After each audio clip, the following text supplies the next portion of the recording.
Hello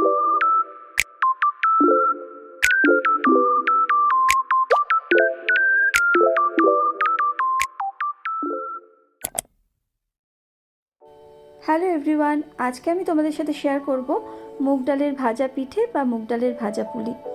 এই পিঠেটা খেতে এত ভালো হয় যে প্রতিবারই বছরে একবার আমি শীতের সময় এই পিঠেটা বানিয়ে থাকি। আমার রেসিপি ফলো করে যদি তোমরা এই পিঠেটা বানাও তাহলে দেখবে বাড়িতে সবাই, বাচ্চা থেকে বড়, সবাই এক কথায় খুব পছন্দ করবে। তো এই পিঠেটা বানানোর জন্য আমি 2 কৌটো মুগ ডাল বা 500 গ্রাম মুগ ডাল দিয়েছি। মুগ ডালটাকে খুব ভালো করে ভেজে নিতে হবে, মানে একটু লালচে লালচে করে ভেজে নিতে হবে। খুব ভালোভাবে ভাজা হয়ে গেলে ডালটাকে অনেকবার করে জল পাল্টে হাত দিয়ে কষলে কষলে ধুয়ে ডালের সব ময়লা বের করে খুব ভালো করে ধুয়ে নিতে হবে। এভাবে অনেকবার করে জল পাল্টে ধোয়ার পরে ডালটাকে আমি বসিয়ে দিয়েছি সেদ্ধর জন্য। 1 লিটার জল দিয়ে ঢাকা দিয়ে ডালটাকে সেদ্ধ হতে দিয়েছি।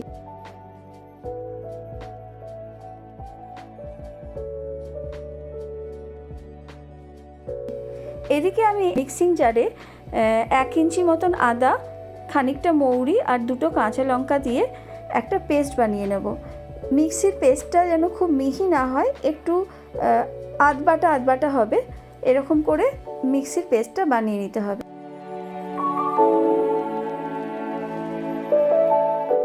আদা মৌরির পেস্টটা বাটা হয়ে গেলে সেটাকে আমি অন্য একটা পাত্রে রেখে দেবো।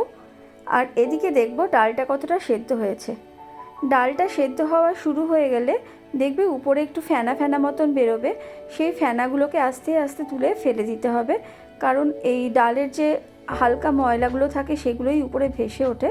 তো সেই জন্য সবটা ফেনা খুব সাবধানে তুলে ফেলে দিতে হবে। তারপর আবার ঢাকা দিয়ে দিতে হবে ডালটাকে আরও খানিকটা সেদ্ধ হওয়ার জন্য। কিন্তু খেয়াল রাখতে হবে ডালটা যেন পুরো গলে না যায়।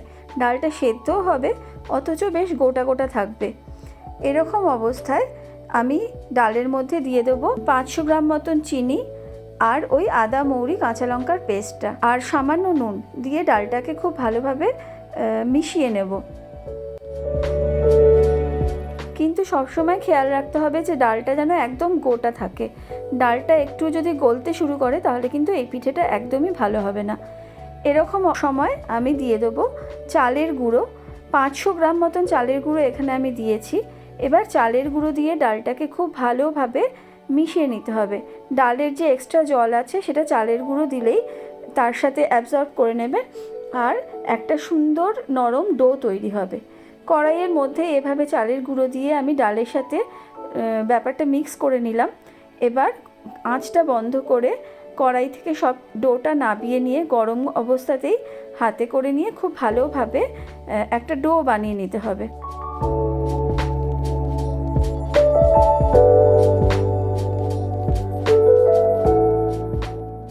যেমন আমরা পুলি পিঠের জন্য চালের গুঁড়ো মাখি সেভাবেই অল্প অল্প উষ্ণ জল দিয়ে দিয়ে আর হাত দিয়ে চটকে চটকে খুব ভালোভাবে মুগ ডাল আর আতপ চালের ডোটাকে রেডি করে নিতে হবে।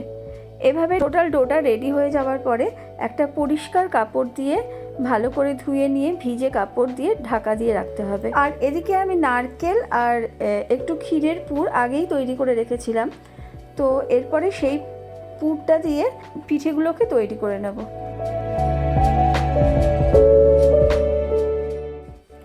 কড়াইতে তেল গরম করতে দিয়ে এদিকে আমি ছোট ছোট করে পিঠেগুলো বানিয়ে নিলাম। ছোট ছোট লেচি কেটে যেমন আমরা পুলি পিঠে বানাই ওভাবেই লেচির মাঝখানে গর্ত করে তার মধ্যে পুর ভরে দেব আর খুব ভালোভাবে বাইরেটা মুড়ে দিতে হবে যাতে কোনো গ্যাপ না থাকে, কারণ গরম তেলে পড়লেই যদি ভালোভাবে মোড়া না হয় তাহলে কিন্তু ফেটে বেরিয়ে যাবে। তো এই টোটাল প্রিপারেশনটা করে নিয়ে আমি পিঠেগুলো বানিয়ে নিলাম। এবার গরম তেলের মধ্যে আস্তে আস্তে পিঠেগুলো ছেড়ে দিলাম। এরপর আঁচটাকে হাই ফ্লেমে রেখেই পিঠেগুলো খুব সাবধানে উল্টে পাল্টে বেশ লাল লাল করে ভেজে নিতে হবে। ব্যাস, তাহলেই রেডি হয়ে যাবে আমাদের মুগ ডালের ভাজা পিঠে। আর এগুলো গরম গরম খেতে এত ক্রাঞ্চি হয় যে একটা খেলে মন ভরবে না, মানে মনে হবে আরও খেয়েই যাই। আমাদের বাড়ির সবাই এটা খুব পছন্দ করে। তোমরাও বাড়িতে একবার ট্রাই করতে পারো। রেসিপিটা কেমন লাগলো অবশ্যই কমেন্ট করে জানিও, আর ভালো লাগলে একটা লাইক, শেয়ার আর সাবস্ক্রাইব করে দিও। দেখা হচ্ছে পরের কোনো ভিডিওতে। Till then take care and bye by.